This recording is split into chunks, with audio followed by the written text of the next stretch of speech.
Situasi terkini dari dalam rumah Ahmad Saroni. Semuanya sudah habis, hancur.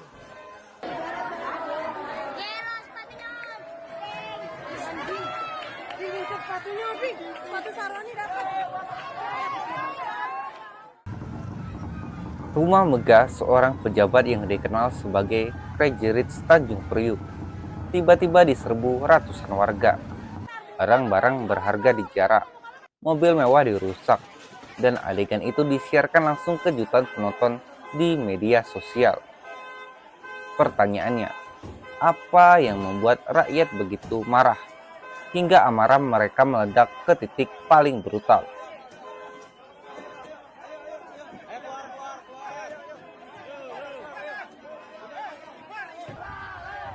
Sabtu sore 30 Agustus 2025, ratusan orang berbondong-bondong menuju sebuah rumah mewah di Jalan Swasembada Timur 22, Tanjung Priuk, Jakarta Utara. Rumah itu adalah milik Ahmad Saroni, anggota DPR RI sekaligus politikus Partai Nasdem. Awalnya mereka datang dengan sepeda motor, berteriak dan melakukan aksi protes di depan pagar hitam tinggi rumah tersebut. Namun situasi cepat berubah. Massa berhasil masuk.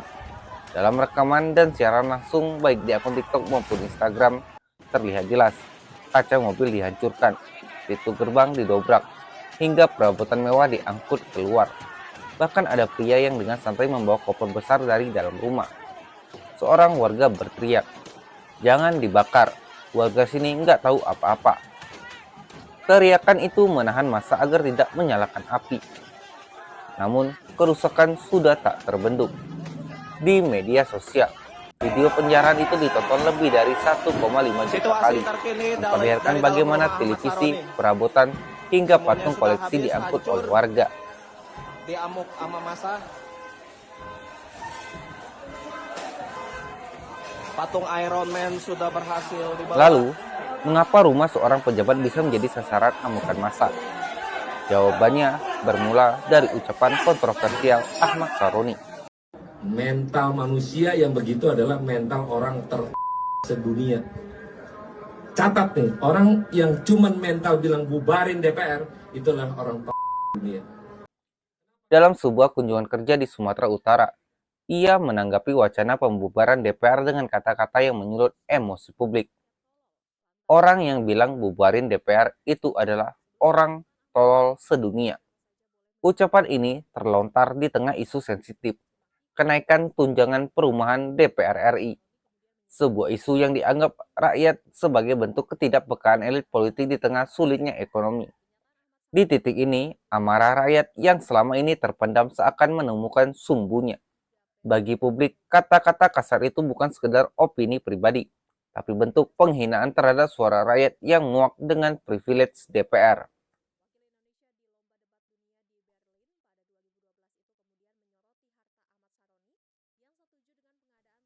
Sebelum penggerudukan rumah Saroni, gejolak sebenarnya sudah meledak. Tanggal 28 Agustus, seorang pengemudi ojek online bernama Afan Kurniawan, 20 tahun, tewas setelah terlindas kendaraan taktis Brimob saat demonstrasi menolak tunjangan DPR. Tragedi ini menjadi bahan bakar kemarahan rakyat. Dari satu korban jiwa, kerusuhan merembet ke berbagai titik di Jakarta. Bahkan, Polres Metro Jakarta Timur ikut diserang massa.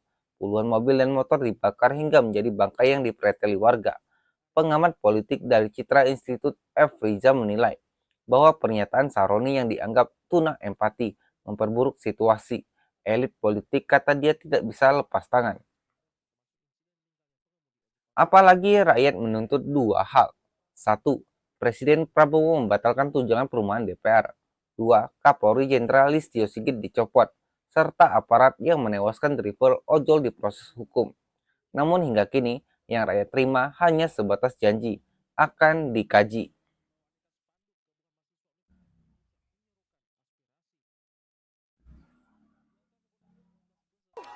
Di balik amarah massa, ada satu fakta yang makin menyulut kebencian publik.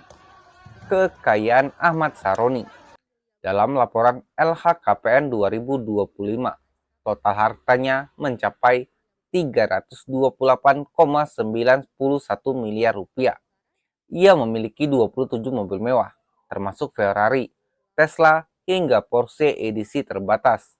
Tanah dan bangunan di Jakarta bernilai ratusan miliar, kas setara kas mencapai puluhan miliar rupiah.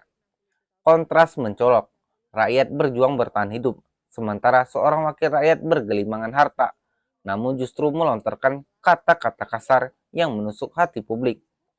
Amarah yang meledak di Tanjung Priuk bukan semata soal satu rumah dijarah, tapi simbol pecahnya kesabaran rakyat terhadap para elit.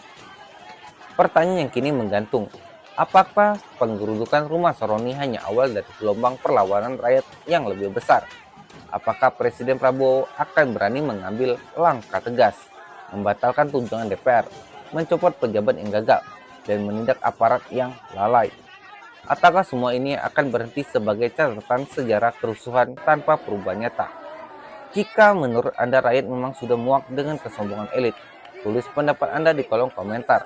Dan jangan lupa subscribe untuk terus mengikuti liputan investigatif mendalam lainnya. Sampai jumpa di video berikutnya. Stay waras di dunia yang semakin gila.